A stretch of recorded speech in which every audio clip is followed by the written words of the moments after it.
मैं रवि कुमार, स्वागत है आपका रेनेशा आईएएस में। चलिए झारखंड के भूगोल को हम लोग आगे बढ़ाते हैं। आज का क्लास कुछ नया तरीका से होगा, क्योंकि मैंने यहाँ झारखंड के भूगोल का सीधे सीधे मैं वीडियो क्लासेस ले रहा था। आज ऑडियो विथ नोट्स क्लासेस ले रहा हूँ, लेकिन जहाँ जहाँ मुझे लगा कि कुछ कन्फ्यूजन वाले पार्ट्स हैं, वहाँ मैं वीडियो क्लासेस बीच बीच में डाल रहा हूं, ताकि आपको किसी तरह का कोई भी कन्फ्यूजन नहीं रहे। इसके बावजूद कोई कन्फ्यूजन रहता है, आप सीधे कमेंट बॉक्स में कमेंट करें, तुरंत सॉल्व किया जाएगा। झारखंड का भूगोल जो है आपके प्रारंभिक और मुख्य परीक्षा दोनों के लिए अत्यंत महत्वपूर्ण है। मैं दोनों को कंबाइंड लेकर के चल रहा हूं, लेकिन आपको प्रारंभिक परीक्षा के लिए जितना भी ज्योग्राफी में मैं मटेरियल्स और क्लासेस दे रहा हूं, सारे को कंप्लीट करना है। क्लासेस अच्छी तरह से कर लीजिए, रट जाइए, समझ लीजिए। तो यहाँ पर आपको दो लाभ होंगे। एक तो प्रारंभिक परीक्षा आपकी सरलता से क्लियर हो जाएगी, और दूसरा जो है मुख्य परीक्षा में जो 80 प्रश्न आने वाले हैं ऑब्जेक्टिव 160 मार्क्स के, वहाँ पर भी आप प्लस पॉइंट में रहेंगे। ठीक है, इसलिए ये केवल प्रारंभिक परीक्षा की तैयारी नहीं है, ऑब्जेक्टिव क्वेश्चंस की तैयारी, बल्कि मुख्य परीक्षा की भी तैयारी है झारखंड के विशेष संदर्भ में, क्योंकि यहाँ मुख्य परीक्षा में भी ऑब्जेक्टिव प्रश्न आया करते हैं। चलिए झारखंड के भूगोल को देखते हैं। मिट्टी के विकास में सहायक होते हैं जलवायु, पैतृक चट्टान, उच्चावच और जैविक पदार्थ। ठीक है, जलवायु, पैतृक चट्टान, उच्चावच और जैविक पदार्थ कैसे आपके प्रभावी होते हैं, इस पर डिटेल अभी मैं नहीं जाऊंगा, लेकिन ये जान लीजिए कि जलवायु अगर कहीं पर मान लीजिए कि एक बार वर्षा हो रहा, फिर शुष्क मौसम, फिर वर्षा, फिर शुष्क मौसम, तो ऐसे क्षेत्रों में लेटराइट मिट्टी का विकास होता है। मान लीजिए कि कहीं पर ऐसा है कि बहुत ही शुष्क मौसम है, रेगुलर रहा करता है, तो वहाँ पर बलुई मिट्टी का विकास होता है, और विशेष रूप से उसमें चूने की मात्रा अधिक होती है। सब एक कुछ एग्जाम्पल बता दे रहा हूँ। जब इंडियन ज्योग्राफी में पढ़ाऊँगा तो उस समय सॉइल फॉर्मेशन को पूरी तरह समझा दूंगा। दूसरा जो है पैतृक चट्टान, पैतृक चट्टान जैसे कि आपका आर्कियन निस ग्रेनाइट चट्टान है, तो वहाँ लाल मिट्टी का विकास होगा, क्योंकि आयरन की मात्रा होती है उसमें।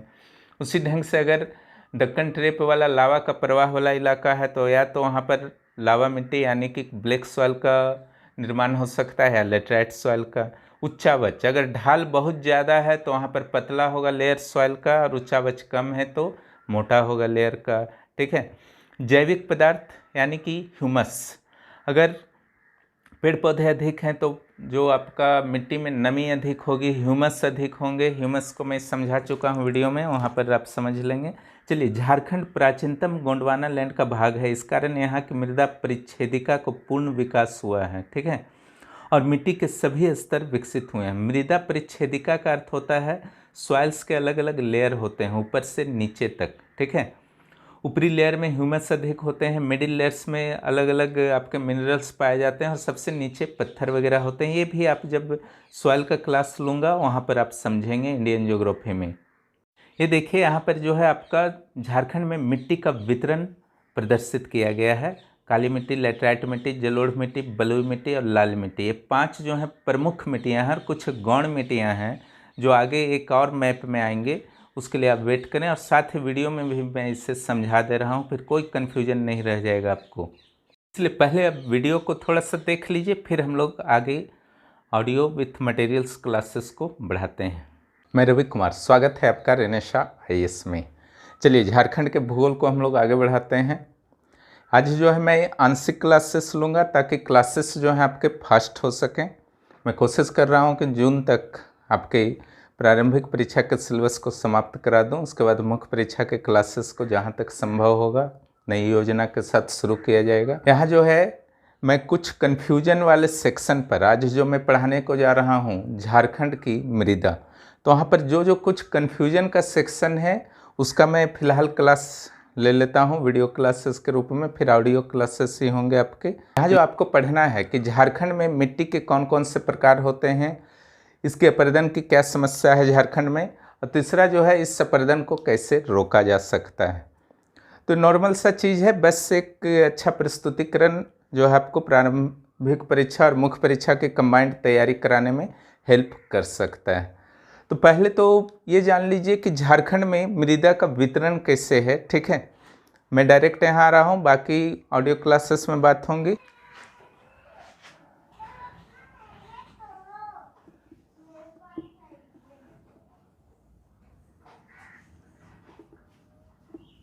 चलिए झारखंड का एक मैप बना लीजिए। ओके, 3 पॉइंट लीजिए। मैप आपका अब रेडी हो जाएगा। यहाँ से इस तरीके से लीजिए, यहाँ से लाइए। क्लियर। पूर्वी सिंहभूम का इलाका ले लीजिए, पश्चिम सिंहभूम का इलाका ले लीजिए। क्लियर। ये आपका झारखंड का मैप तो हो गया। इसमें मिट्टी को दिखाना है कि झारखंड में कौन कौन सी मिट्टियां पाई जाती हैं।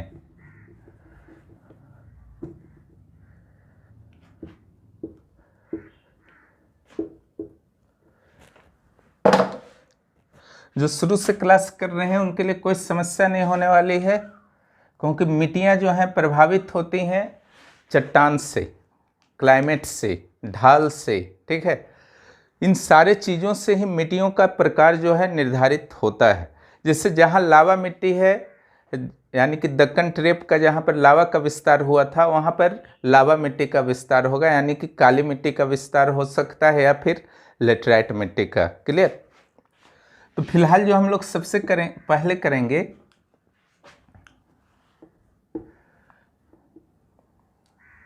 जलोढ़ मिट्टी के क्षेत्र को देख लेते हैं हम लोग। देखिए, जलोढ़ मिट्टी का जो क्षेत्र है गंगा क्षेत्र में है। क्लियर। साहेबगंज और पाकुड़। क्लियर। दूसरा जो है स्वर्ण रेखा नदी घाटी में भी थोड़ा बहुत मिल जाता है, बहरागोड़ा क्षेत्र में। तीसरा जो क्षेत्र इसका है गढ़वा, सोन नदी घाटी में, गढ़वा, बहरागोड़ा और साहेबगंज, पाकुड़।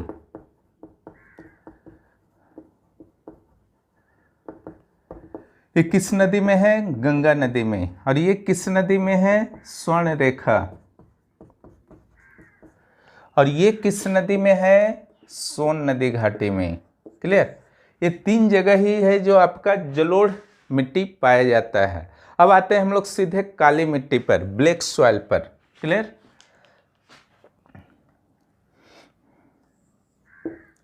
ब्लैक सॉइल जो है आपका इतना तो ज़्यादा नहीं होगा, छोटा कर दीजिए। यहाँ थोड़ा मिल जाता है, थोड़ा राजमहल क्षेत्र में। कहाँ कहाँ मिलेगा? पाट और राजमहल में आपका जो है ब्लैक सॉइल मिलेगा। क्लियर। इसी के साथ साथ जो है आपका इसके अंदर भी बाहर भी लेटराइट सॉइल मिलता है। क्लियर।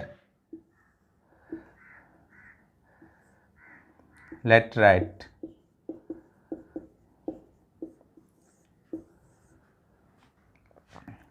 एक और सेक्शन आपका बचा हुआ है, उसको मैं दिखा देता हूं।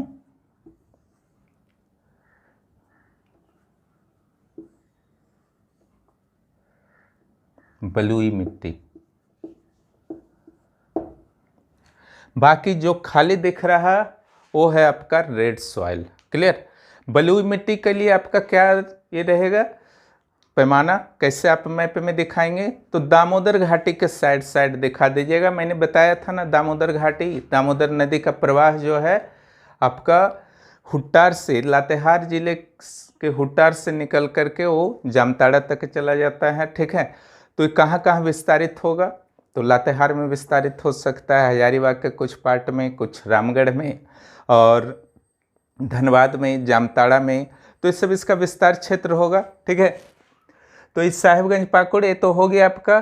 तो कितना टाइप का आपने मिट्टी पढ़ा है? एक लाल मिट्टी जो पूरा ये दिख रहा है,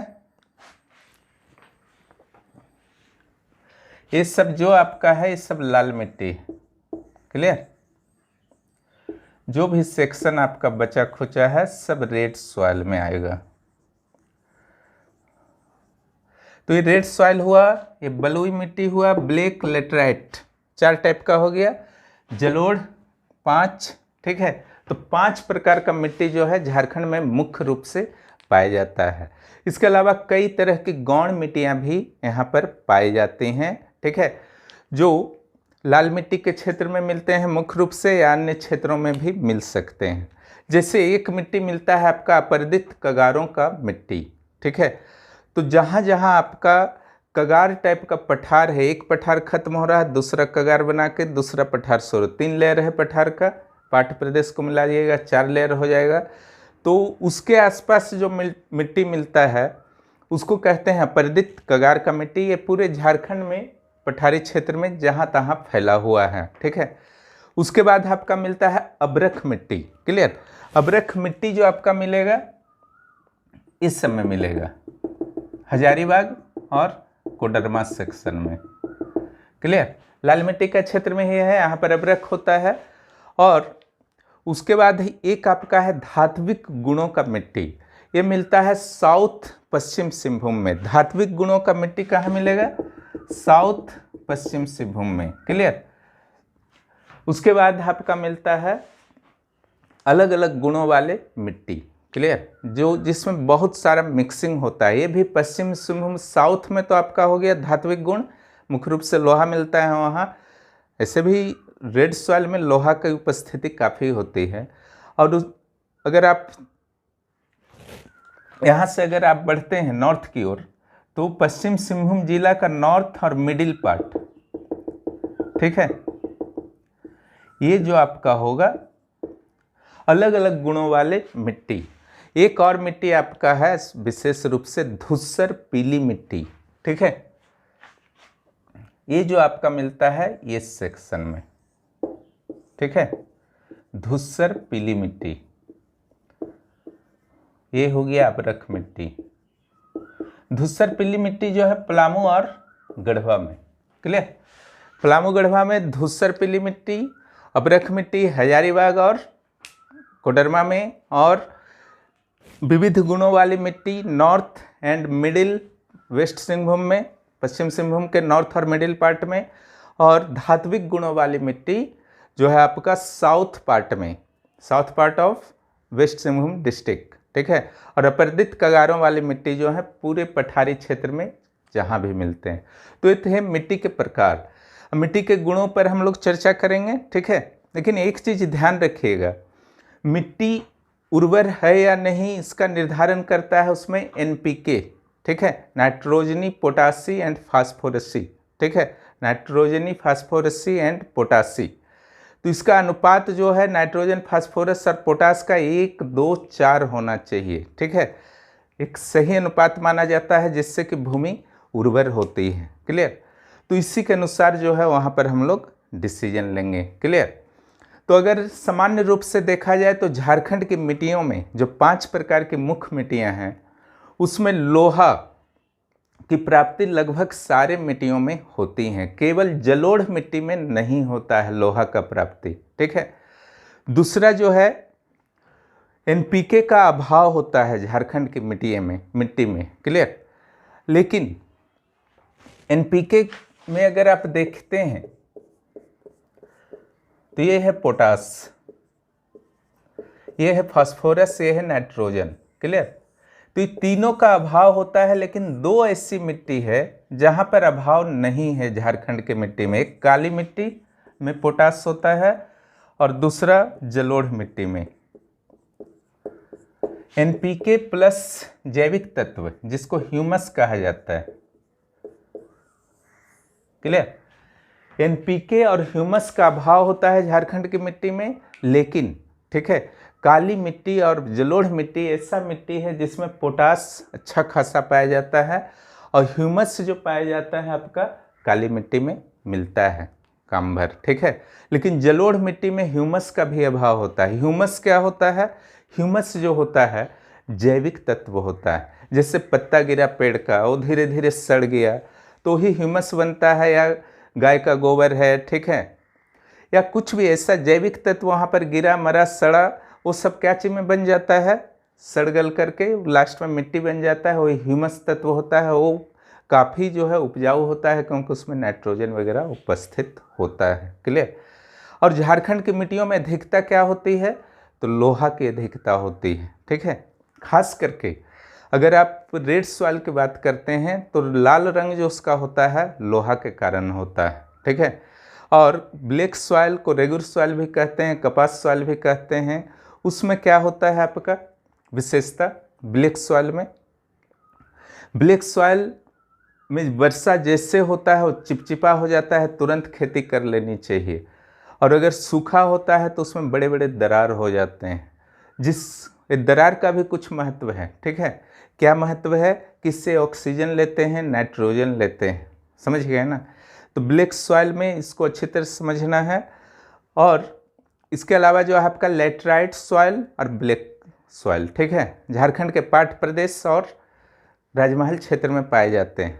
अब दोनों समान क्षेत्र में पाए जा रहे हैं तो अंतर ही है। ठीक है, दोनों का विकास जो है शुष्क और वर्षा, एक जो आपका अंतराल के कारण होता है उसके कारण आपका ब्लैक एंड लेटराइट सॉइल का होता है विकास। ठीक है, लेकिन अंतर क्या है कि लेटराइट सॉइल में अत्यधिक अपरदन जब किसी क्षेत्र में हो जाता है, ढालयुक्त भूमि होता है, वहाँ पर लेटराइट सॉइल का विकास होता है। ठीक है, और ब्लैक सॉइल का इन सिचुएशन के अलावा लावा भूमि भी होना जरूरी होता है। ठीक है, उस स्थिति में ब्लैक सॉइल का विकास होता है, दोनों में डिफरेंस है। एक चीज़ और ध्यान रखिएगा, लेटराइट सॉइल में एल्युमिनियम और लोहा की उपस्थिति अच्छी खासी होती है। ठीक है, और जो रेड सॉइल है, ठीक है, इसमें अगर आप सही ढंग से उर्वरक डालते हैं और सिंचाई करते हैं तो अच्छा खासा उपज प्राप्त कर सकते हैं। अब उपज किस में क्या होता है ये सब हम लोग देख लेंगे, वो नॉर्मल है। और रेड सॉइल का जहाँ तक बात है तो निश्चित रूप से आप झारखंड में अगर रहते हैं तो जहाँ पर देखते हैं आसपास में क्या क्या उपज होता है वो सारा रेड सॉइल में होता है। क्लियर? तो ये था आपका मिट्टियों के बारे में। चलिए, आपने वीडियो देख लिया है और आशा है कि आप बहुत कुछ समझ चुके होंगे सॉइल्स के वितरण के बारे में, कि मिट्टी का वितरण किस तरह से झारखंड में है। और एक सामान्य गुण जो मैंने समझाने का प्रयास किया उससे आप समझ गए होंगे। चलिए अब इसको विस्तार पूर्वक अध्ययन करते हैं। लाल मिट्टी, झारखंड में जो लाल मिट्टी है, एक नंबर में झारखंड के 90% पर लाल मिट्टी की प्राप्ति होती है। लाल मिट्टी का विकास कहाँ हुआ है? तो आर्कियन, ग्रेनाइट और नीस वाले क्षेत्रों में हुआ है। यह पूर्ण विकसित मिट्टी है। पूर्ण विकसित मिट्टी का अर्थ होता है मिट्टी जितना पुराना होता जाता है उसका टॉप लेयर से लेकर के नीचे तक का लेयर का पूरा विकास हो जाता है। 3-4 लेयर होता है, ऊपर आपका ह्यूमस लेयर, बीच में मिनरल लेयर और सबसे नीचे जो है रॉक लेयर होता है। ठीक है, इसके अलग अलग नाम हैं, उससे मैं इंडियन ज्योग्राफी की क्लासेस लेने के दौरान अच्छी तरह समझा दूंगा। लेकिन ये जान लीजिए जितना पुराना मिट्टी होगा उसका सारा लेयर्स विकसित होगा। और नया मिट्टी जैसे जलोढ़ मिट्टी, तो उसका जो है सारा लेयर विकसित नहीं होता है, उससे पूर्ण विकसित मिट्टी आप नहीं कर सकते हैं। लाल मिट्टी के कण जो है सामान्य रूप से महीन होते हैं, इस कारण जल ग्रहण क्षमता जो है कम हो जाती है। और कंकड़ीले क्षेत्र भी कुछ कुछ क्षेत्रों में होते हैं, वहाँ पर भी जल ग्रहण क्षमता जो है कम हो जाती है, क्योंकि पानी अंदर चल जाता है और महीन होने से पानी अंदर जा ही नहीं पाता है। ठीक है, और अगर कंकड़ीला है तो पानी अंदर जा कर के फिर जो है आपके खेती के लिए यूज नहीं होगा, इधर उधर प्रवाहित हो जाता है। कुल मिला के कह सकते हैं कि लाल मिट्टी में जो है जल ग्रहण क्षमता बहुत कम होता है। बेहतर उत्पादन के लिए खाद, सिंचाई और उर्वरक तीनों की आवश्यकता होगी। ठीक है, उपजाऊ कम है इसलिए उर्वरक और खाद की आवश्यकता होगी। जल ग्रहण क्षमता कम है इसलिए सिंचाई की आवश्यकता होगी।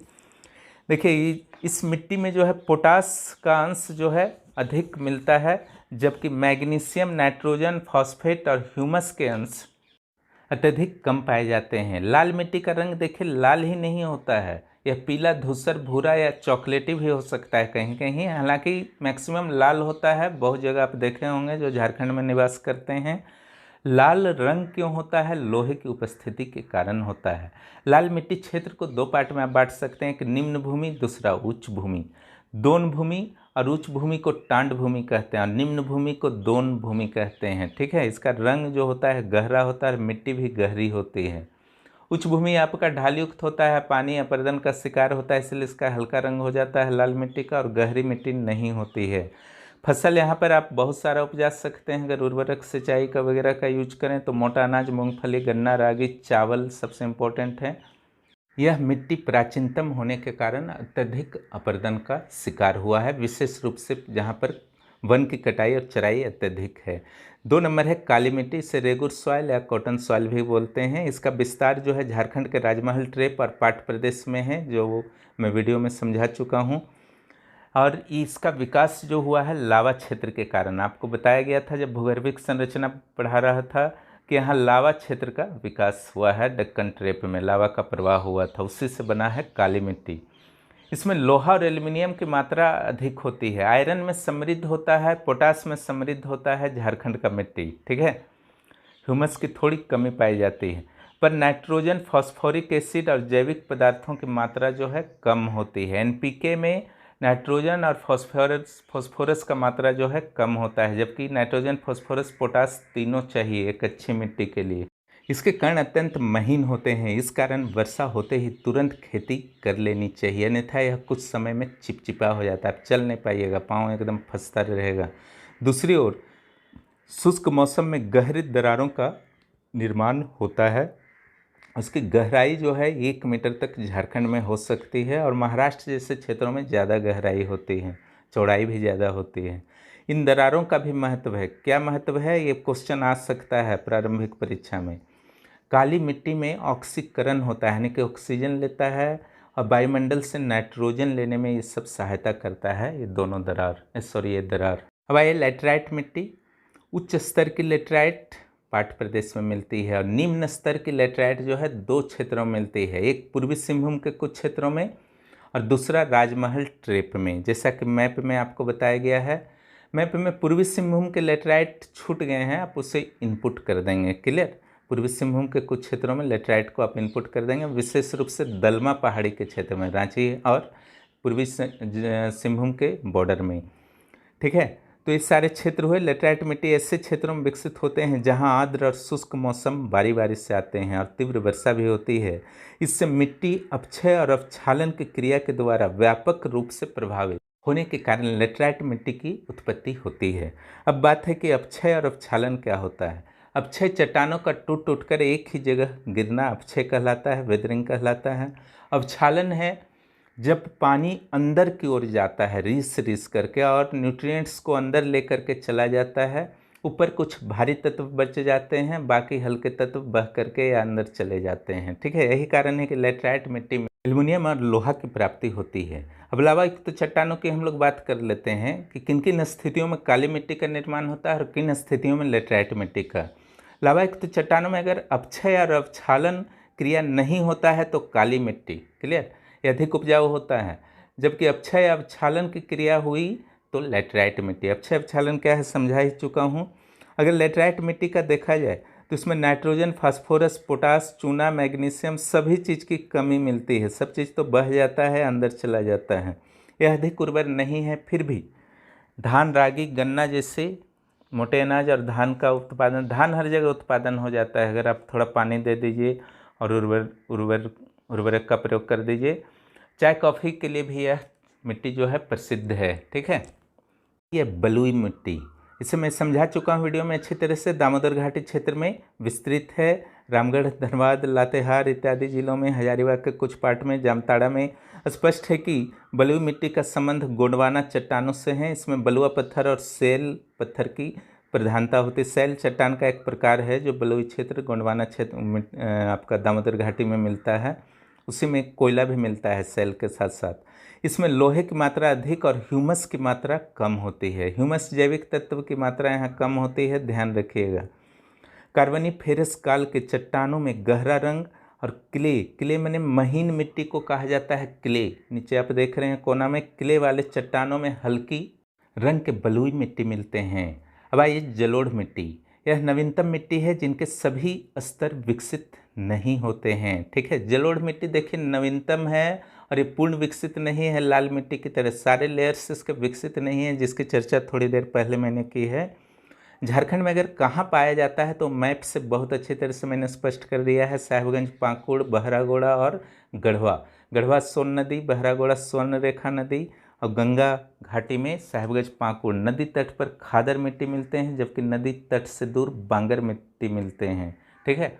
खादर बांगर को थोड़ा सा समझ लीजिए। देखिए जो जलोढ़ मिट्टी में 4 प्रकार के क्षेत्र पाए जाते हैं, एक भावर तराई, दूसरा जो है सेक्शन में खादर बांगर आप रख सकते हैं। जब जस्ट नदियाँ उतरती हैं पहाड़ से तो वहाँ भर भावर पाया जाता है, भावर क्षेत्र, वहाँ बड़े बड़े चट्टान होते हैं और नदियाँ जो हैं विलुप्त हो जाती हैं, तो वहाँ पर जो नदियाँ मिट्टियों और चट्टानों के अंदर रहते हैं उसको भावर क्षेत्र कहा जाता है। भावर क्षेत्र के ठीक बाद समानांतर तराई क्षेत्र पाया जाता है, नदियाँ पुनः प्रकट हो जाती हैं। क्लियर। और अगर खादर और बांगर की बात की जाए तो जो नया मिट्टी हर साल जिस क्षेत्र में नदी का मिट्टी बाढ़ के कारण पहुंचता है उसे खादर कहा जाता है, खादर क्षेत्र। यानी कि अगर आपके गांव घर में बाढ़ आ रहा है तो वहाँ पर खेत में एक नया लेयर जो जम जाता है वो खादर क्षेत्र में आएगा। लेकिन कुछ ऐसे क्षेत्र जहाँ प्राचीन काल में कभी भी लंबे समय पूर्व मिट्टियाँ पहुँची करती थी, बाढ़ का पानी पहुँचा करता था, लेकिन आज वर्तमान सिचुएशन में नहीं पहुँचा करता है, वे बांगर क्षेत्र कहलाते हैं। यानी कि बांगर जो है कभी न कभी खादर रहा था लेकिन आज नहीं। अगर जलोढ़ मिट्टी के न्यूट्रिएंट्स या पोषक पदार्थों की बात की जाए तो निश्चित रूप से इसमें चूना और पोटास अधिक मिलते हैं, परंतु नाइट्रोजन और ह्यूमस जो हैं कम मिलते हैं। ठीक है, ह्यूमस कम मिलता है क्योंकि हर साल नया मिट्टी जो है आ जाता है, तो संभावना ही नहीं बनता है कि पेड़ का पत्ता गिर रहा है, सड़ रहा है, समय ही नहीं मिलता है, इसलिए ह्यूमस कम मिलता है जलोढ़ मिट्टी में। चलिए अब कुछ झारखंड के गौण मृदा समूहों के बारे में बात कर ली जाए। एक है अपरदित कगारों की मिट्टी, पतली और पथरीली होती है, उर्वरता कम होती है, मक्का, कुल्थी इत्यादि की खेती हो सकती है, सब समझा चुका हूँ वीडियो में। 2 नंबर है बरख मिट्टी, कोडरमा, हजारीबाग, बालू के अंश होते हैं, सिंचाई अगर हो तो उर्वरता ठीक ठाक होती है, आप अनाज उपजा सकते हैं धान सहित। तीसरा जो है उच्च भूमि की धूसर मिट्टी, ठीक है, ये पलामू और गढ़वा जिलों में मिलती है, पीला धूसर रंग होता है इसलिए धूसर पीली मिट्टी भी इसको बोलते हैं। उर्वरता जो है उच्च या मध्यम हो सकती है, ठीक है, क्षेत्रों पर निर्भर करती है। जो है धात्विक गुणों से युक्त मिट्टी, इसका रंग जो होता है लाल पीला होता है क्योंकि लाल मिट्टी के क्षेत्र में ही पश्चिम सिंहभूम में पाए जाते हैं, पश्चिम सिंहभूम के साउथ पार्ट में पाए जाते हैं धात्विक गुणों से युक्त मिट्टी। उर्वरता निम्न होता है, चारा फसल का उत्पादन संभव है इसलिए कृषि की अपेक्षा पशुपालन को महत्व दिया जाता है। आप नीचे देखिए धात्विक गुणों से युक्त मिट्टी को दिखाया गया है गुलाबी कलर में, वेस्ट सिंहभूम के साउथ में, और उसके ऊपर जो है विभिन्न गुणों से युक्त मिट्टी दिखाया गया है, धूसर पीली गढ़वा पलामू क्षेत्र में दिखाया गया है। HB और K का अर्थ है हजारीबाग और कोडरमा, वहाँ पर देखिए अब्रख मिट्टी को दिखाया गया है। विभिन्नता से युक्त मिट्टी पश्चिम सिंहभूम के मध्य और उत्तरी भाग में मैंने जैसा कि पिछले पेज के मैप में दिखा दिया हूँ, ठीक है। सरायकेला क्षेत्र में भी थोड़ा बहुत मिलता है, आप वहाँ भी दिखा सकते हैं थोड़ा बहुत। उच्च भूमि में पीला और निम्न भूमि में इसका काला रंग होता है, ये ध्यान रखिएगा। अब आइए मृदा अपरदन की समस्या झारखंड में।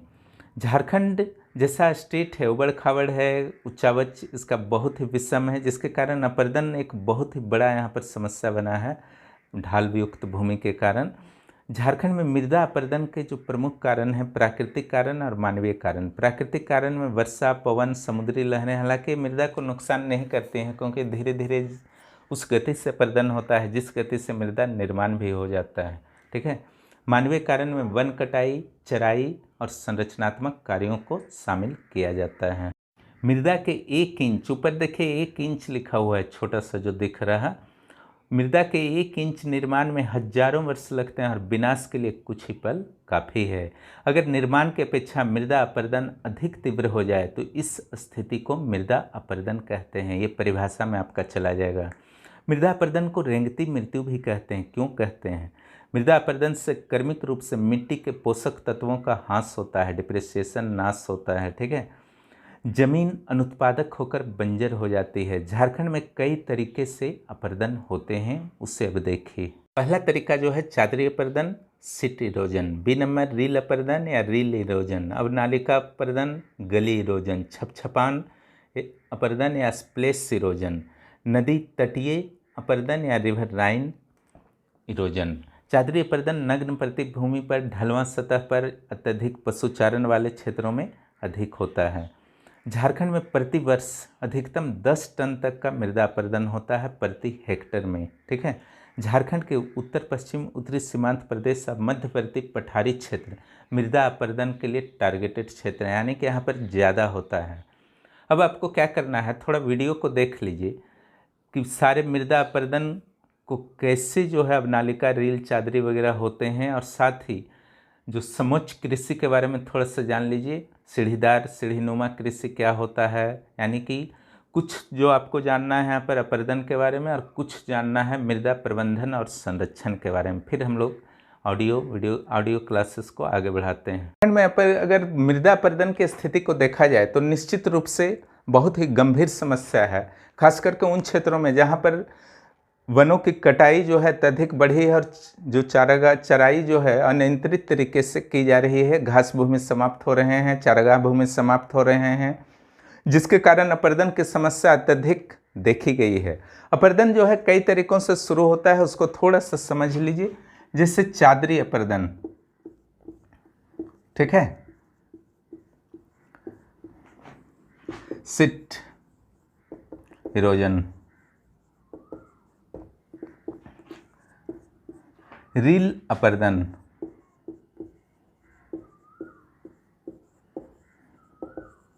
रील इरोजन, अब नालिका,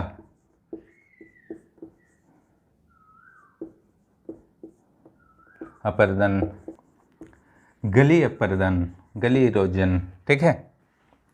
4 नंबर जो है अब नालिका के बाद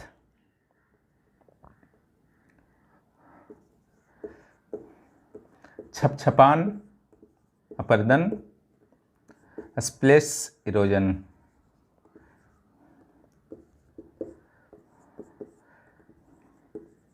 नदी तटीय अपर्दन,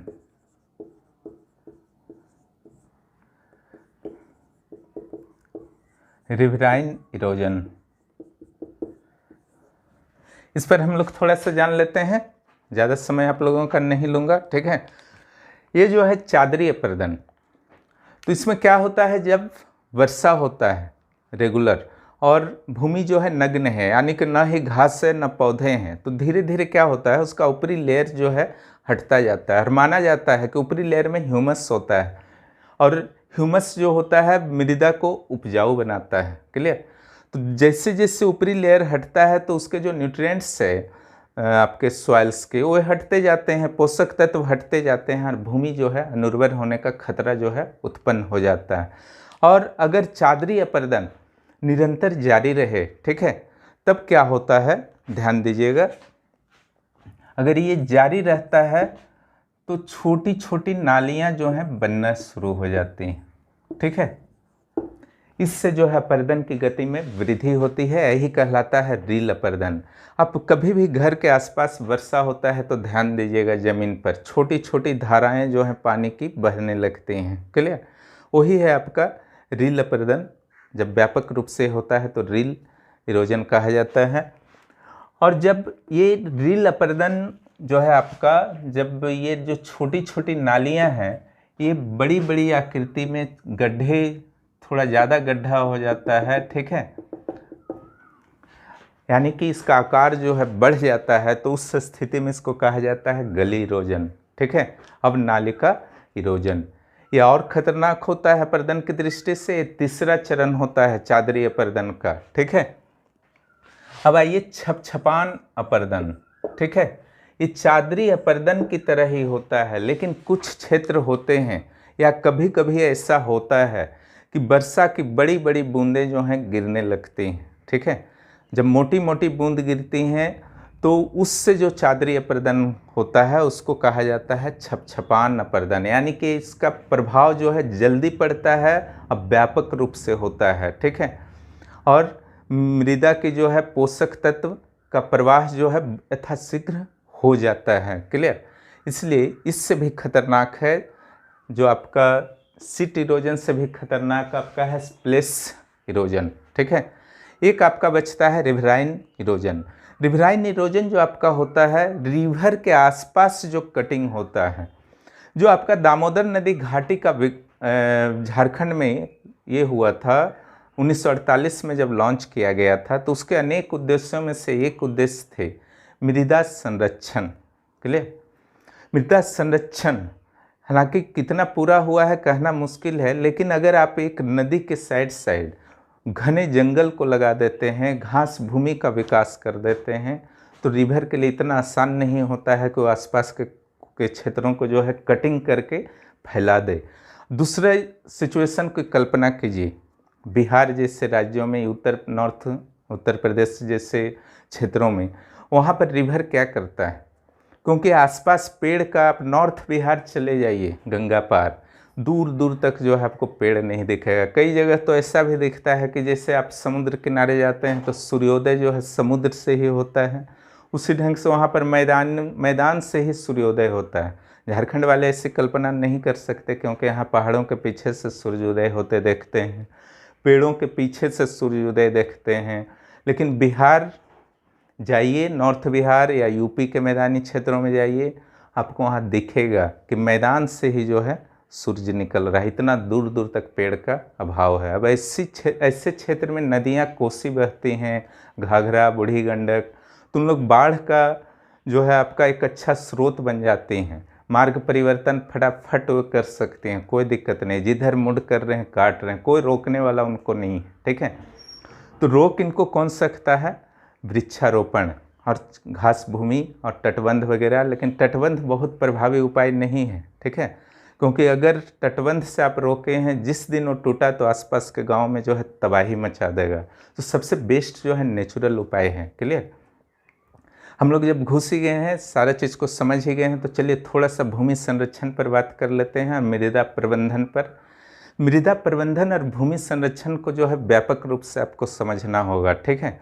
इसमें सिर्फ मिट्टी की जो है आपका संरक्षण नहीं करना है, यानी कि सॉइल के संरक्षण सिर्फ नहीं करना है, मृदा के संरक्षण के साथ साथ इसमें मृदा की फर्टिलिटी, उर्वरता को भी बढ़ाने के लिए प्रयास किया जाता है। एक और मिट्टी को बचाना है और दूसरी ओर उर्वरता को बचाना है। की बात हम लोग करते हैं तो झारखंड की स्थिति इतनी खराब हो चुकी है प्रदन के मामले में कि प्रतिवर्ष 10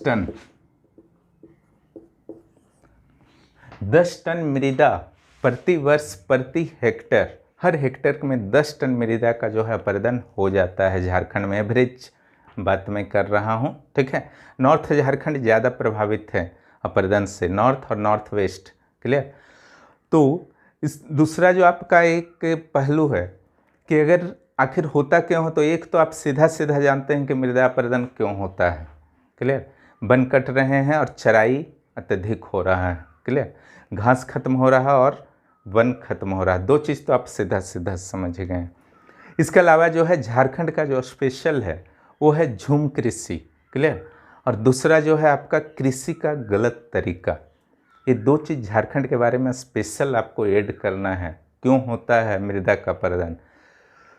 तो यहाँ पर अगर वन कटाई और चराई की अगर बात करते हैं तो अगर एक आंकड़ा से देखा गया है कि अगर किसी भी क्षेत्र में वन नहीं है, नग्न है भूमि, क्लियर,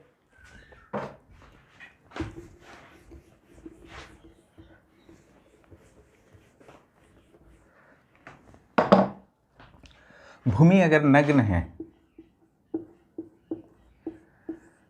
तो 800 टन प्रति एकड़ प्रति वर्ष, 800 टन प्रति एकड़ प्रति वर्ष मृदा जो है आपका अपरदित हो जाता है, नष्ट हो जाता है। और अगर भूमि पर घास वगैरह भी है तो ये डाटा जो आ जाता है 32 टन प्रति एकड़ प्रति वर्ष। देख रहे हैं कितना अंतर आ गया। अब भूमि पर अगर पेड़ भी है, पेड़ पौधा भी है, क्लियर, घास के साथ साथ भूमि पर पेड़ पौधा भी है घास के साथ साथ, तो ये 8 टन पर आ जाता है, 8 टन प्रति एकड़ प्रति वर्ष। क्लियर, आप देख रहे हैं कितना डिफरेंस जो है आपका हो जाता है। तो आप इसके महत्व को तो पहला समझ ही सकते हैं। दूसरा, झूम कृषि के बारे में आप लोग जानते ही हैं, झारखंड में रहते हैं तो यह यहाँ की जनजातियों की एक प्राचीन परंपरा ही आप बोल सकते हैं थी कि किसी भी क्षेत्र में जाकर के वो कटिंग कर देते थे जंगल को, वहाँ पर खेती किए 1, 2, 3, 4, 5 साल, फिर चले गए, फिर 30-40 वर्षों के बाद फिर उस क्षेत्र में किसी भी समूह का आगमन होता था, तुरंत पहले नहीं होता था। लेकिन एक तो आजकल जंगल घट रहे हैं, पहला पक्ष है, और दूसरा पक्ष जो है जनसंख्या बढ़ रही है लोगों की।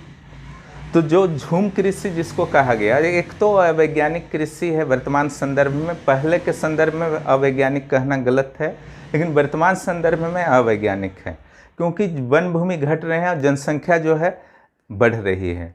तो जो 30-40 वर्षों का अंतराल था, वो अंतराल जो है अब 5-10 वर्षों का हो गया है। अब 10 वर्ष बाद जाइएगा तो कौन सा वहाँ पर पेड़ पौधा घास इत्यादि जो है जन्म ले लेगा। भूमि की उर्वर 30-40 वर्षों में भूमि की उर्वरता जो है वापस आ जाती थी फिर से जंगलों के विकास के कारण, लेकिन ये 5-10 वर्षों में कैसे आपका आ जाएगा, ठीक है, तो संभव ही नहीं है।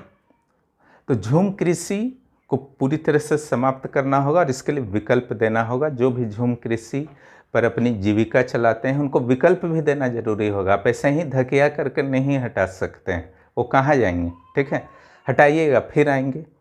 शहरों में स्लम देखते हैं ना, हटाते हैं स्लम को, फिर अगला दिन वहाँ पर लगा लिया। आप उसको जब तक घर नहीं दीजिएगा तो आप स्लम रेल लाइन के किनारे हटा रहे हैं या फिर इंडस्ट्रियल एरिया के आसपास जहाँ स्लम का विकास हो जाता है, ज़बरदस्ती तो अपने ना हटा दीजिएगा। उनको विकल्प देना होगा झूम कृषि वालों को भी, ठीक है। और एक जो झारखंड के संदर्भ में है झूम कृषि के अलावा कृषि का गलत तरीका, ठीक है। झारखंड जो है आप जानते हैं पहाड़ी क्षेत्र है, क्लियर। अब पहाड़ी क्षेत्र है तो ढाल तो होगा ही, अधिकांश झारखंड में कहीं पे ढाल है, कहीं ऊंचा हो रहा है, ठीक है।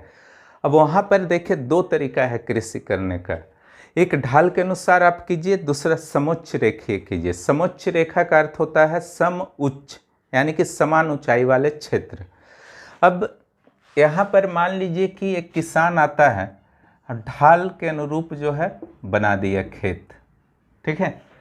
जो फसलों की पंक्तियाँ हैं वो ढाल के अनुरूप आप बना देते हैं। कल्पना कीजिए इसको, ठीक है, पहाड़ है, उसके ढाल के अनुरूप आप बना दें। पानी जब ऊपर से आएगा तो फटाफट वो जो है मिट्टी को लेकर के बहा करके वो पार हो जाएगा। आप तो बना ही दिए हैं उसके लिए नाली, क्लियर।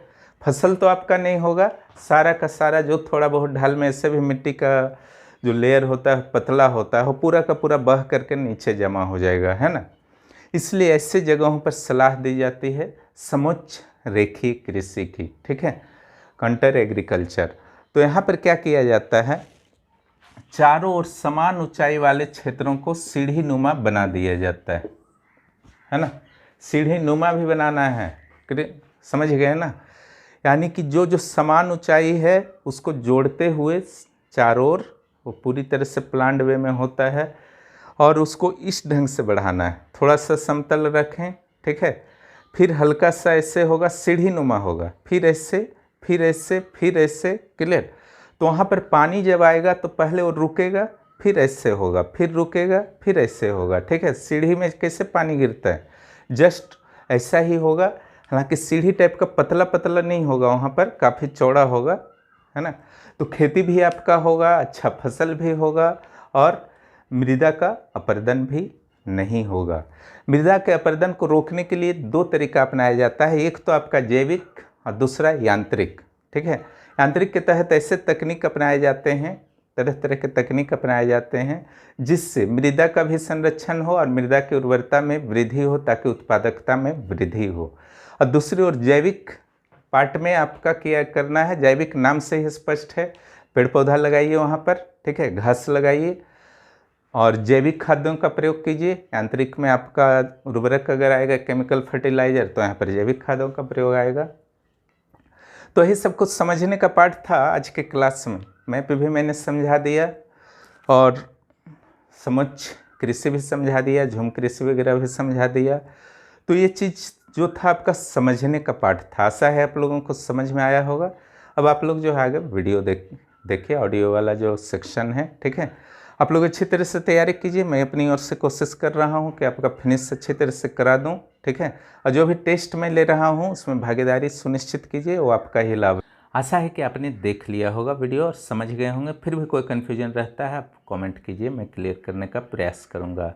चलिए आगे बढ़ते हैं। झारखंड में अपरदन के कारण को क्या क्या बताया गया है, मुख्य रूप से फसलों की प्रकृति और झूम या स्थानांतरण कृषि और कृषि के गलत तरीके, दोनों को स्पेशली झारखंड के लिए आप शामिल कर सकते हैं, स्थानांतरण कृषि और कृषि के गलत तरीके। इसके अलावा वन विनाश, अति पशुचारण और चारागाहों का विनाश, ये पूरे देश के लिए, पूरे विश्व के लिए समान रूप से है। केयर, केयर क्या करना है आपको कि एक वनाच्छादित भूमि में प्रति एकड़ प्रति वर्ष 1 टन मिट्टी का विनाश होता है, जबकि घास मैदान में 32 टन पर एकड़ पर वर्ष और नग्न भूमि में 800 टन पर एकड़ पर वर्ष। बाकी इसको जो है समझा ही चुका हूँ वीडियो में। फसलों की पंक्तियाँ ढाल के अनुरूप बनाने पर अधिक अपर्दन होता है, इसलिए समोच्च रेखा में बनाना चाहिए। शुष्क क्षेत्रों में मोटे अनाज की खेती जो अपर्दन में वृद्धि करते हैं, ठीक है। मोटे अनाज में शुष्कता जो है और बढ़ जाता है, क्योंकि पानी को पूरी तरह से टान लेता है, तो अपर्दन और वृद्धि होता है। झूम कृषि अति चराई भी घातक है। मृदा संरक्षण, इसका अर्थ है मिट्टी या भूमि का संरक्षण, मिट्टी की उर्वरता को भी बनाए रखना, दोनों है। अगर मान लीजिए उपचार क्या हो सकता है, मान लीजिए क्या चीज़ से प्रभावित है आपका मिट्टी, अपर्दन से, तो आपको करना होगा कटाव से बचाओ। लास्ट लाइन को देखिए, अगर आपकी मृदा अनुर्वर हो गई है तो आप क्या करेंगे, खाद और उर्वरक का प्रयोग करेंगे। अगर आपकी खेत जो है मृदा मिट्टी जो है जल भराव से ग्रस्त है तो क्या करेंगे, जल की निकासी की व्यवस्था करना होगा। शुष्कता से ग्रसित है आपका मिट्टी तो सिंचाई की व्यवस्था करना होगा। मृदा संरक्षण के लिए मुख्य रूप से 2 विधियां अपनाई जाती हैं। जैविक विधि, इसमें वनस्पति आवरण का विकास किया जाता है और मिट्टी बांध कर रखने वाले फसलों को लगाया जाता है, ठीक है। एक नाम आया था हाल ही में, ऑर्गेनिया, मेक्सिको का वृक्ष है जो आपका मृदा संरक्षण और जल संरक्षण में अत्यंत सहायक है। यांत्रिक विधि में क्या होता है, विशेष तकनीकों का प्रयोग कर अपर्दन को कम करना और उत्पादकता को बढ़ाना। इसके अलावा जो आप उपाय कर सकते हैं, समोच्च रेखाओं के सहारे जुताई करना होगा और सीढ़ी नुमा खेतों का विकास करना होगा, और समझा चुका हूँ वीडियो में। आवरण फसलों का रोपण, जैसे चना, चारा फसल, ज्वार बाजरा, इससे ह्यूमस में वृद्धि होती है, ठीक है, और आर्द्रता में भी वृद्धि होती है। हालांकि ज्वार बाजरा से शुष्क क्षेत्रों में नहीं लगाना चाहिए, सिंचाई की पर्याप्त व्यवस्था ना हो। चलिए आगे आते हैं। उचित फसल चक्र अपनाना चाहिए, ठीक है, यानी कि किस फसल के बाद किसको लगाने से जो है उर्वरता नष्ट, जैसे दलहन फसल अगर आप लगा देते हैं ना धान वगैरह के बाद, तो उर्वरता जो है नाइट्रोजन और गेन कर लेता है, ठीक है। लेगुमिनस प्लांट्स जो होते हैं, दलहन, मटर हुआ, दाल हुआ, है ना।